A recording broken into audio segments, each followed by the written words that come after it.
पुकारा मोहम्मद, हमें जानो दिल से प्यारा मोहम्मद, मोहम्मद के गम है हमारा मोहम्मद। अल्लाहुम्मा सल्ली अला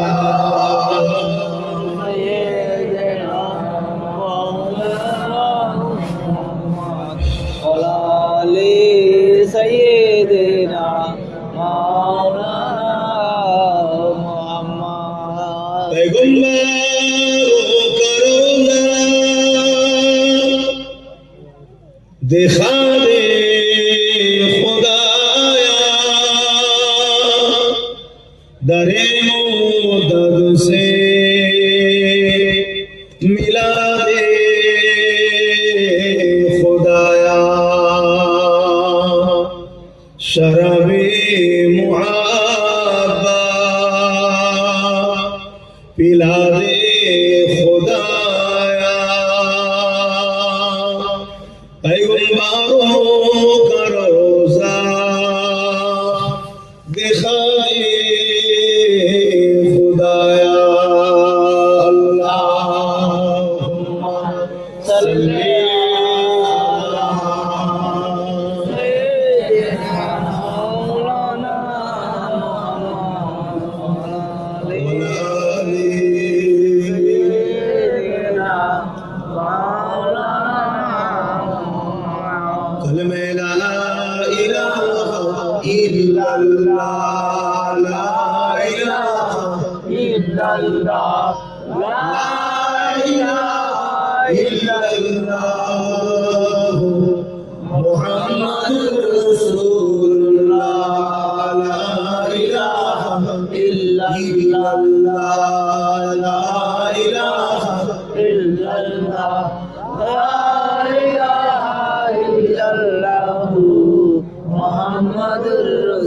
हस्बी रब्बी जल्लल्लाह, मा फी क़ल्बी ग़ैरुल्लाह, नूर मुहम्मद सल्लल्लाह, ला इलाहा इल्लल्लाह, ला इलाहा इल्लल्लाह, ला इलाहा इल्लल्लाह, मुहम्मदुर रसूलुल्लाह। अल्लाह अल्लाह अल्लाह अल्लाह अल्लाह अल्लाह अल्लाह अल्लाह अल्लाह अल्लाह अल्लाह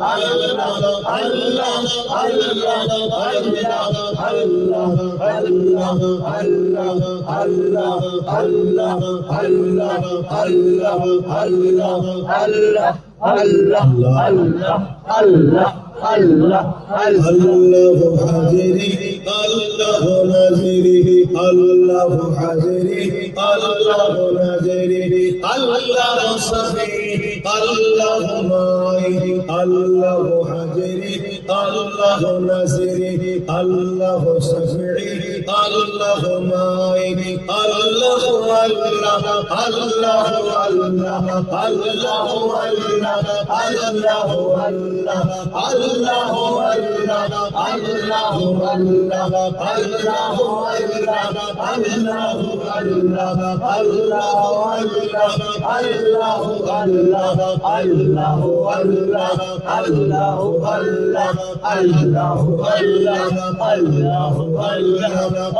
अल्लाह अल्लाह अल्लाह अल्लाह अल्लाह ला इलाहा इल्लल्लाह मुहम्मदुर रसूलुल्लाह, ला इलाहा इल्लल्लाह मुहम्मदुर रसूलुल्लाह।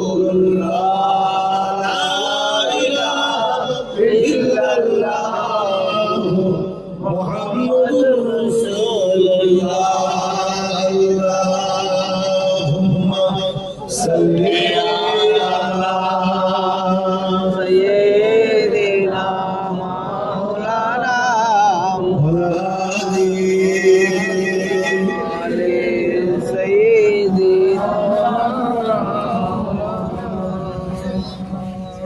وكان الله تعالى في كلام المسيح والفرقان الحميد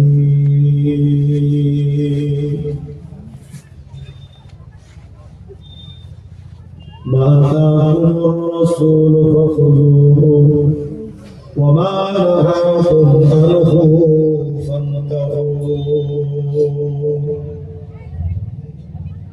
উপস্থিত আমার আব্বা জানেরা, আমার নওজোয়ান তরুণেরা, যুবকেরা, উলামা হযরত, হাফিজে কোরআন, নামাজি, মুত্তাকি, পরেজগার, ইমাম সাহেব বলেরা, দূর দূরান্তে অবস্থিত আমাদেরই সকলের মা ও বোনেরা, আল্লাহ দরবারে শুকরিয়া। আল্লাহ আমাদেরকে জন্মসূত্রে ইসলামের ঘরে পাঠিয়েছে। এই সকলের জবান খুলে বলি আলহামদুলিল্লাহ। আমরা হয়তো ইসলাম ধর্মের ঘরে জন্ম নিয়েছি, সহজে ইসলাম পেয়েছি, আমাদের হয়তো ধর্ম নিয়ে কোনো গুরুত্ব নাই। কিন্তু আপনি ভাবতে পারছেন যে আপনি জন্মসূত্রে আপনার রবকে চিনতে পেরে গেছেন।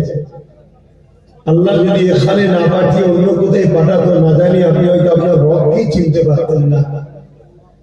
বলুন তো কত সিল্লাত আপনার হতো। আর আজ হয়তো আমরা গুনাহগার ঠিকই, কিন্তু কাফের মুশরিক বেঈমান হয়ে যাইনি, আমরা রবকে চিনি। তাই একবার বলুন না সুবহানাল্লাহ, বলুন আলহামদুলিল্লাহ। অপর দিকে একটা বড় দুঃখের বিষয়, আমাদেরকে সবাই মারতে চায়।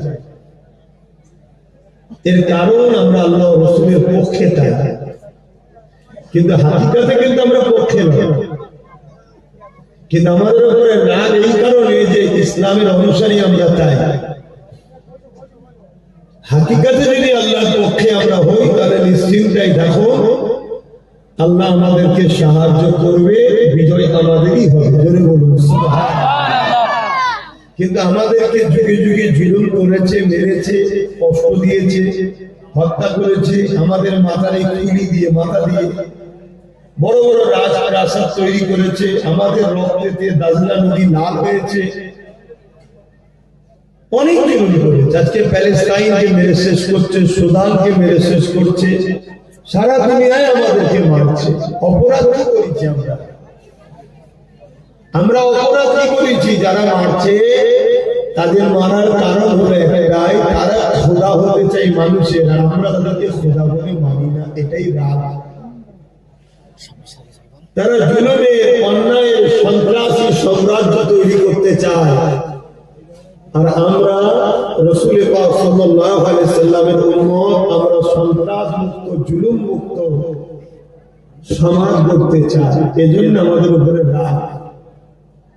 কিন্তু দুঃখের বিষয়, আমরা মুসলমানদের মধ্যে অনেক মুসলমান আছে, তারা জালিমদের থেকেও বড় জালিম হয়ে গেছে, কিন্তু মুসলমান হওয়ার দরুন তারাও মানছে, ভাবছে এরাও হয়তো রাসূলুল্লাহর দিকে। তবে এই যে হক আর না হকের লড়াই, এটাই হলো ইসলাম, আর এটাও আল্লাহ পাকের একটা পরীক্ষা। আল্লাহ ফেরাউনকে পাঠিয়েছে মুসা নবীর উম্মতদের পরীক্ষা করার জন্য, নমরুদকে পাঠিয়েছে ইব্রাহিম নবীর উম্মতকে পরীক্ষা করার জন্য, আর আমার নবী তো শেষ নবী, কিয়ামত পর্যন্ত ছোট ছোট আবু জেহেল আসবে, শত শেষ আসবে, এক চোখে কানা দাজ্জাল। আর সেই ফিতনা হবে দুনিয়া শুরু থেকে শেষ পর্যন্ত সব থেকে ভয়ঙ্কর। ফেরাউনের থেকেও কঠিন বিপদ, মানে পরীক্ষা, নমরুদের থেকেও কঠিন জালিম হবে কানা দাজ্জাল, যে এক চোখে অন্ধ হবে। সে মানুষকে মেরে আবার জিন্দা করে দেবে, ভাবতে পারছেন? এই কারিশমা দেখে কোটি কোটি মুসলমান তার দিকে চলে যাবে।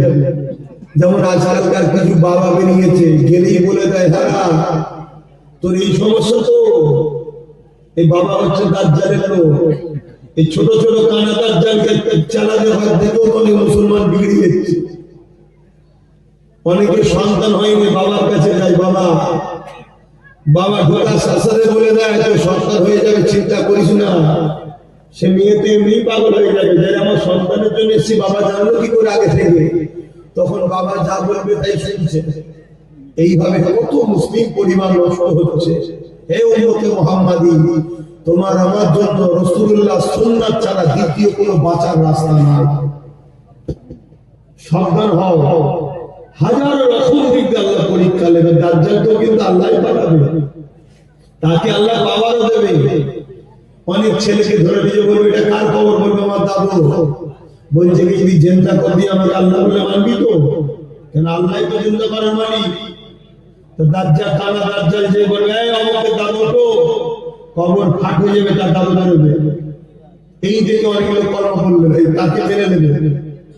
কিন্তু আবার অনেক ইমানদার আছে যাদেরকে দাজ্জাল টুকরো টুকরো টুকরো টুকরো করবে, করে আবার জিন্দা করবে। জিন্দা করার পরে সেই ইমানদার যুবক বলবে তোকে তো আমি কাফের প্রথম থেকেই জানি, তবে আমার দিল আরো মজবুত হয়ে গেল, তুই হলি সেই দাজ্জাল কাফের।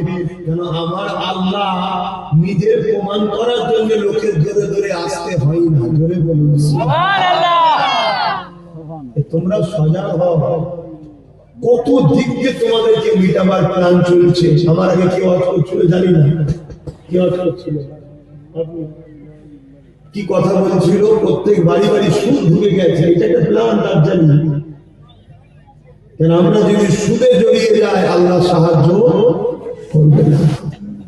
আমাদেরকে যুগে যুগে মারা হয়েছে, কিন্তু আল্লাহ সাহায্যের বিজয় আমরাই লাভ করেছি। জোরে বলুন সুবহানাল্লাহ।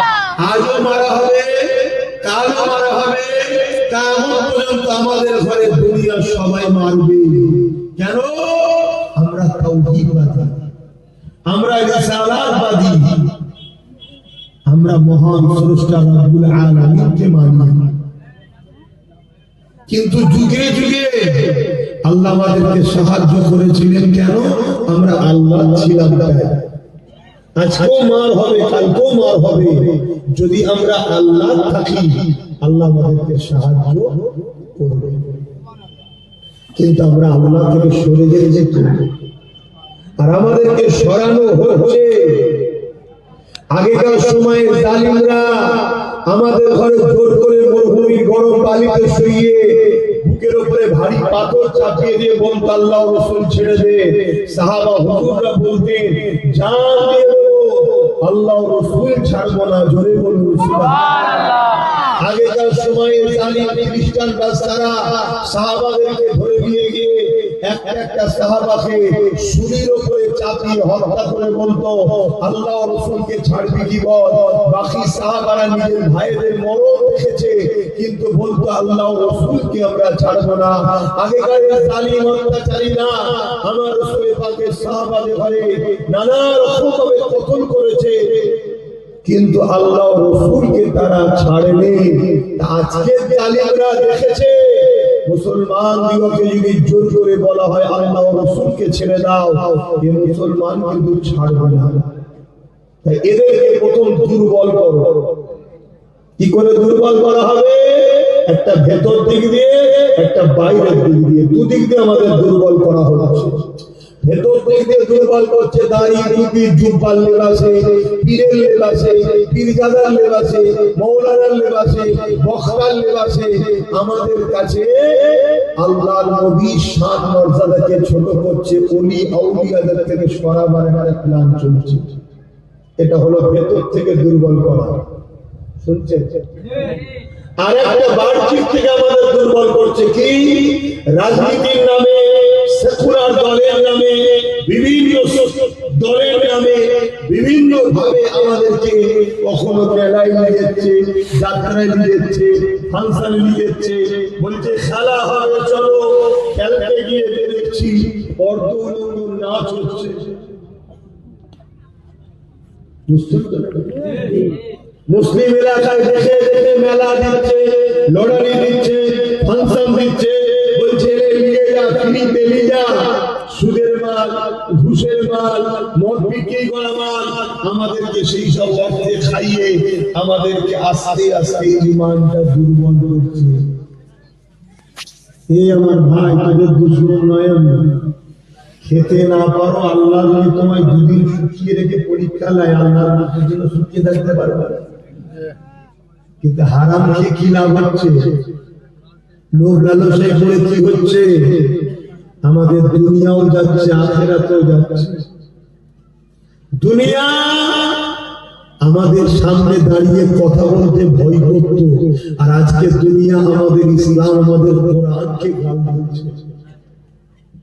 কেন? বুঝে নিয়েছে সব ঠিক লড়ে গেছে, এদের ঈমান দুর্বল হয়ে গেছে। এদের ঈমান দুইভাবে দুর্বল করা হয়েছে। এক, এদের অন্তর থেকে নবীর প্রেম ও আদর বেরিয়ে গেছে। আর এদেরকে নাচ, গান, বাজনা, যাত্রা, সিনেমা, থিয়েটার, বিভিন্ন লোক লালসা দিয়ে এদেরকে দুর্বল করে দেওয়া হয়েছে। বলো এগুলো হচ্ছে কারণ? আমাদের দিলে নবীর সেই মহব্বত আছে যে মহব্বত সাহাবাদের ছিল। আমাদের দিলে নবীর সেই মহব্বত আছে যে মহব্বত সুলতান গরিবে নওয়াজের ছিল। আমাদের দিলে কি নবীর সেই মহব্বত আছে যে মহব্বত বসিরহাটের বড় মাওলানা